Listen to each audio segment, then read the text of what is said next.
Imagine, for a second, that deep inside your cells right now, there is a biological clock ticking down.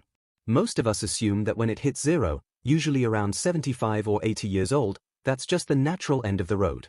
But what if I told you that human biology has a bizarre, hidden loophole? A literal pause button on aging that's been hiding in plain sight for centuries.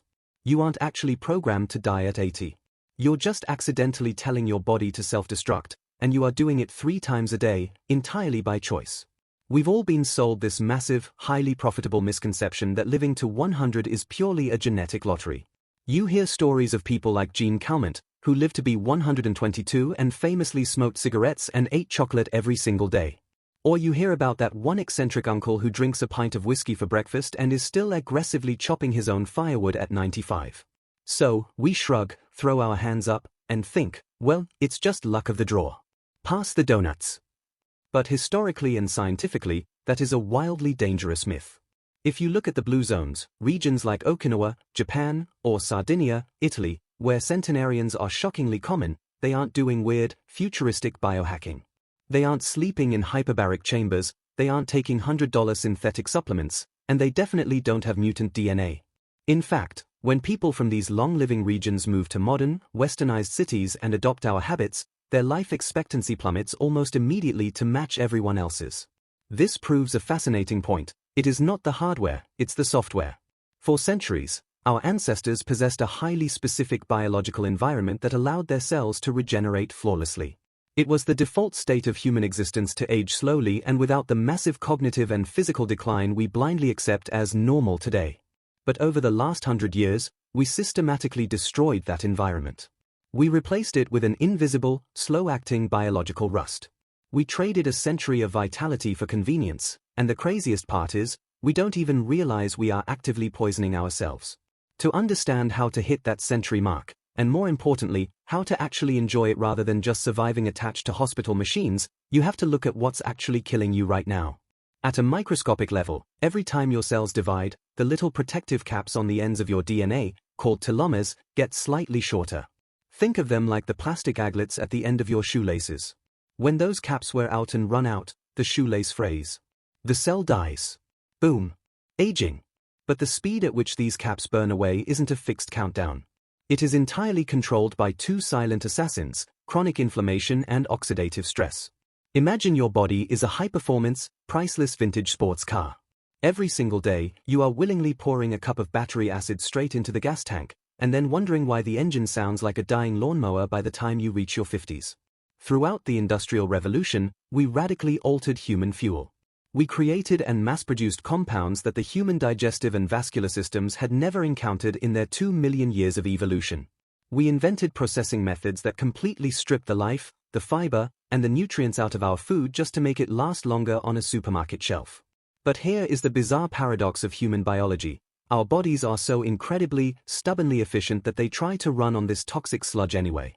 Your liver, your pancreas, your heart, they work overtime, mutating and adapting, desperately trying to process this modern industrial fuel. And honestly, they do a surprisingly good job at keeping you alive for a few decades. But the exhaust from this unnatural process is massive, system-wide inflammation. It's exactly like running a home furnace on burning plastic instead of premium wood. Yes, it technically produces heat, but the toxic black smoke is coating the walls of your house in soot, suffocating everything inside. Before we look at the strange, natural antipoison that reverses this cellular rust and clears out the soot, take exactly 5 seconds to subscribe to this almost dead channel. Ironically, it might just keep both of us alive a little longer. 5, 4, 3, 2, 1. Thank you. Now, back to the battery acid in your engine. Scientists started looking closely at people who lived to 100 without chronic disease, and they noticed a glaring absence. The secret wasn't about a magic pill they were taking, it was about what was completely missing from their bloodstreams. The medical community calls them the modern plagues, but in the grocery store, they are just the middle aisles. The absolute secret to living to 100 isn't about some magical superfood you need to add to your chaotic life. It's entirely about a biological quirk of subtraction. The people who casually breeze past their 100th birthday share one massive, undeniable commonality: they completely avoid the big 4 cellular assassins. Refined sugar, processed white flour, industrial seed oils, and heavily fried foods. When you consume refined sugars and flours, they don't just make you gain weight. They literally crystallize and glycate in your bloodstream. Through a fascinating and terrifying process called advanced glycation end products, fittingly abbreviated as AGEs, these artificial sugars bind to proteins in your body. They act like microscopic shards of glass, tearing up your delicate vascular system, stiffening your arteries, and aggressively accelerating that telomere shortening we talked about earlier. Then, you add industrial seed oils and fried foods to the mix. These are oils extracted using harsh chemical solvents and extreme high heat, turning them rancid before they even hit the plastic bottle. When you eat them, these highly unstable fats incorporate themselves directly into your cell membranes, making your cells rigid, dysfunctional, and highly prone to explosive oxidative stress. The grand reveal, the ultimate secret of the longest-living humans in history, is that they replace these toxic modern inventions with nature's weirdest, most dense energy pods, nuts. Walnuts, almonds, pistachios, pecans, macadamias. These raw, unprocessed fats and proteins act like a premium biological lubricant.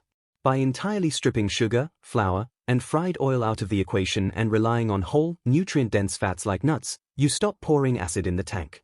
You stop the glycation. You completely shut down the inflammation at its source. And the strangest part of this whole historical anomaly? The human body is so remarkably resilient that the exact moment you stop ingesting the rust, it immediately goes into overdrive to repair the damage. This isn't just a hopeful theory, it's observable, undeniable biology.